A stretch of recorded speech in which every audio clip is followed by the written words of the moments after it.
Assalamualaikum warahmatullahi wabarakatuh. Perkenalkan, nama saya Garunisa dengan NIM 210242258. Jadi di sini saya akan menjelaskan tentang sejarah ilmu komunikasi pemasaran. Jadi yang pertama ada masa primitif. Pada masa ini, banyak orang yang menyatakan bahwa komunikasi pemasaran sudah dikenal dan dipraktikkan sejak dahulu zaman purba, dengan ditemukannya gambar dan tulisan yang ada di dinding goa. Namun, pada selanjutnya diketahui bahwa tulisan tersebut bukanlah untuk menginformasikan kepada publik, melainkan media penyimpanan pribadi untuk melihat jumlah binatang ternak atau penyimpanan yang dimiliki oleh seseorang. Selanjutnya ada masa pedesaan. Jadi pada masa ini yaitu masa pedesaan dan industri perumahan sudah ada, tetapi masih dalam sistem barter atau tukar-menukar. Yang diutamakan adalah hubungan baik antara satu dengan yang lain, bukan menyoal profesionalitas.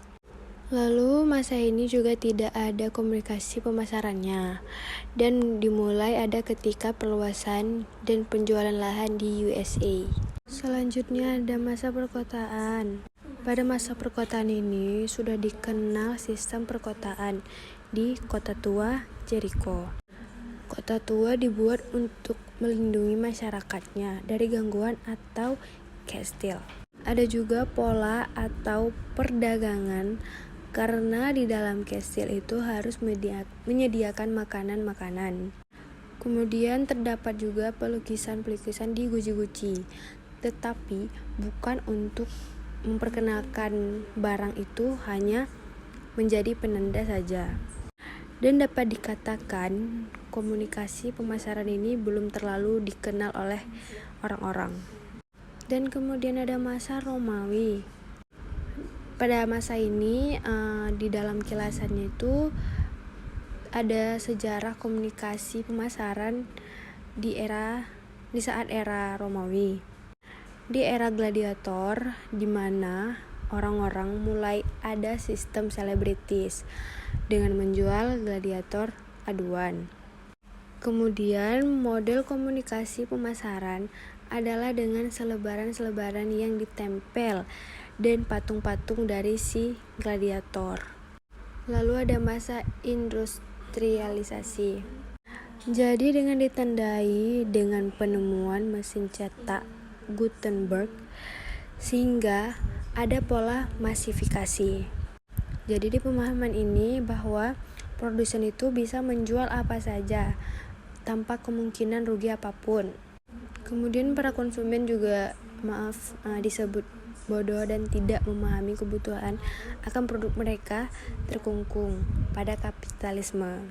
Lalu komunikasi pemasaran juga ada di produk dan melekat pada sebuah kemasan. Selanjutnya ada di era digital. Jadi pada era digital ini muncul adanya jejaringan internet, dan yang muncul adalah pola postmodern yang ada. Kemudian ada WOMM atau disebut dengan word of mouth marketing, yaitu dia muncul dan inilah yang membuat komunikasi pemasaran muncul dan mulai digandrungi orang-orang. Dan pada di era digital ini model komunikasinya tuh pemasaran yang tidak masif, melainkan personal pada konteks pribadi antar pribadi. Apa itu yang dimaksud dengan yang pemasaran yang tidak masif? Jadi maksud dari komunikasi pemasaran yang tidak masif itu seperti komunikasi pemasarannya itu tidak kuat atau tidak kokoh. Cukup sekian penjelasan dari saya. Jika ada kekurangan kata atau bahasa yang tidak sopan, saya mohon maaf. Sekian, terima kasih. Wassalamualaikum warahmatullahi wabarakatuh.